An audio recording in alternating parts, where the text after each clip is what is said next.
There is something happening at your kitchen table right now that you cannot see. Not tonight, maybe, but it happened at your kitchen table when you were small, and it is still shaping every financial decision you make today. I want you to think back. Think back to the first time you heard your parents talk about money. What were the words? What was the tone? What did their faces look like? Most people, when they sit with that memory, feel something uncomfortable. Because most of us did not grow up in homes where money was spoken about with peace. We grew up in homes where money was spoken about with worry, or not spoken about at all. And both of those things left a mark. Here is what I need you to understand before we go any further. Jewish mothers knew something that most parents today have never been taught. They knew that the words a child hears about money before the age of 7 become the walls of that child's financial life. Not the ceiling, the walls, the structure itself. And they guarded what came out of their mouths around their children with the same care they gave to setting the Shabbat table. This is not about positive thinking. This is not about affirmations on a mirror.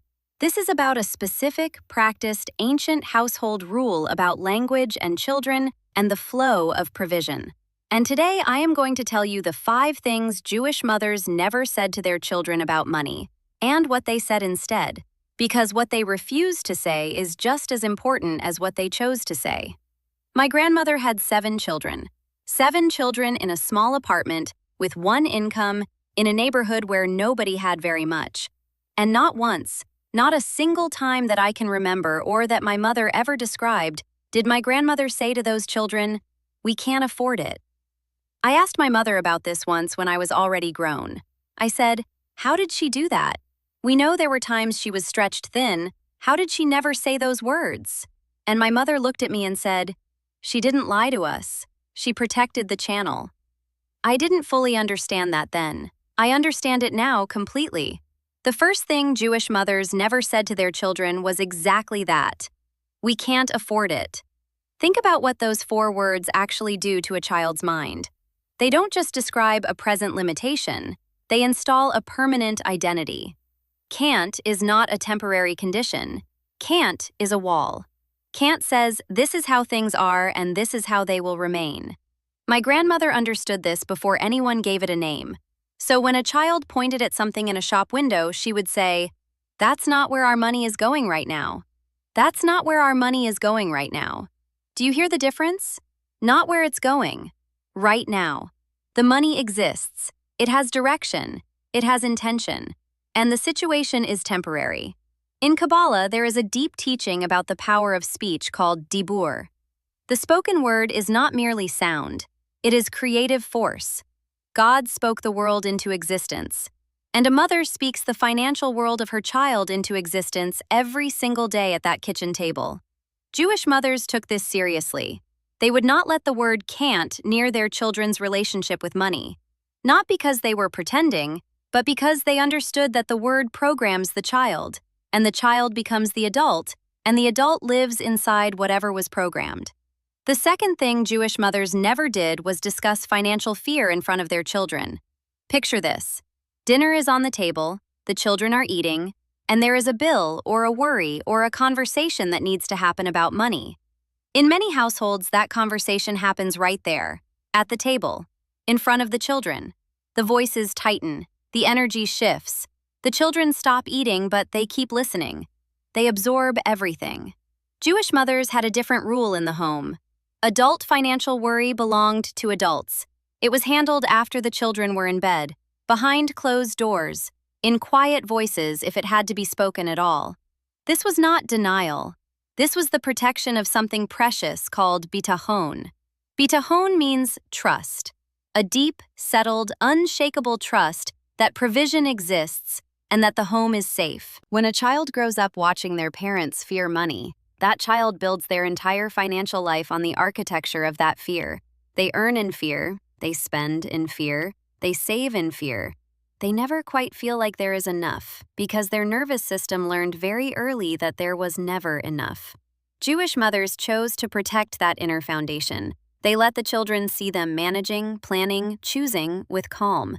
The worry they kept for themselves, the peace they gave to the children. The third thing Jewish mothers never allowed was the sight of money being treated with contempt. This one surprises people, but think about what most of us grew up watching. Bills crumpled and shoved into pockets, coins thrown onto the counter, a wallet dropped on the floor and left there. Money talked about like a burden, like a problem, like something dirty. Jewish grandmothers taught that how your hands handle money is a message. It is a message to your children, and it is a message to the money itself. There is a concept in Jewish wisdom called kavod. Kavod means honor. It applies to people, to sacred objects, and to the resources that God places in your care. When you handle money with kavod, you smooth the bills. You keep the wallet in a respected place. You pick up the coin from the floor without resentment. You treat what you have as if it matters, because the hands that honor money invite more of it, and the hands that toss money aside send a very different message. My own mother kept her wallet in the same place every single night. Same drawer, same position. She never left money on the floor. She never crumpled bills. I thought it was a small habit when I was young. I know now it was a daily declaration. The fourth thing Jewish mothers never did was let the first money lesson be about lack. The very first sentence most children hear about money in most homes is some version of the same warning. Money doesn't grow on trees. Do you think money falls from the sky? We are not made of money. Every single one of those sentences has lack as its foundation. The very first brick laid in the child's financial mind is a brick that says there is not enough and you must be afraid. Jewish mothers built the foundation differently. The first lesson was always abundance. The Shabbat table was always full, even when the week had been hard. There was always bread, there was always wine, there was always something prepared with care. That table said something to the children sitting around it. It said, Hashem provides. It said the home is a place of enough. It said we are people who have what we need. The lesson about limits, about choices, about priorities, that lesson came later. It came after the foundation of provision had been laid deep enough to hold weight. Because a child who learns scarcity first will spend their whole life defending against it. But a child who learns provision first will spend their whole life expecting it. And what you expect, you build toward. What you defend against, you keep creating. The fifth thing Jewish mothers never did was speak about money as something outside their control. This is the quiet one, the one that does the most damage over a lifetime. So many households talk about money as if it is a weather system, something that happens to you, something that comes and goes without reason. You get lucky or you don't. Things work out or they don't. Jewish mothers spoke about money as something the family directed, not because they had more of it, but because of the specific phrases they used. In this house, money works for us. We choose how we spend because we choose what matters. We always have enough for what is important. These were not affirmations said in the mirror. These were household laws spoken at the dinner table, quietly and consistently, year after year. And the children absorbed them. And those children became adults who did not wait for money to visit them. They expected to manage it. They expected to direct it. They expected to have agency over it. Because that is what they heard at the table. That is the law of dibur, applied to a household economy. The spoken word inside the home is not decoration. It is instruction. It is architecture. It is the frame inside which every financial decision will eventually be made. So here is what I want you to do tonight. Sit somewhere quiet. Think of one sentence you heard at your own table as a child about money. Just one. The one that comes up first. Write it down. Then ask yourself, is this sentence still running in my house? Is this still the financial language of my kitchen? And if it is, I want you to write the Jewish mother version underneath it. Not the old sentence, the new sentence, the one that keeps the door open, the one that teaches provision before lack, the one that handles money with kavod. If you have children in your home right now, this is urgent. Not for you, for them. Choose one phrase this week, just one. Retire it, replace it. Not because the old phrase was said with bad intention, but because now you know what it was building, and you know how to build something different. Write in the comments, the words in my home create wealth.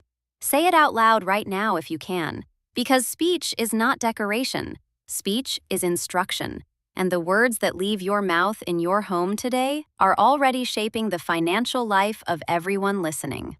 If this has reached something in you, please share it with a mother, with a grandmother, with someone who is raising children right now and who deserves to know this.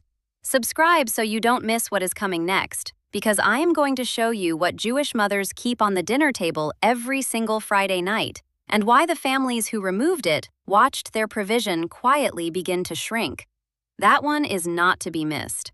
And may your home be filled with words that open doors, hands that honor what they hold, and a table where your children learn, from the very beginning, that in this house there is always enough.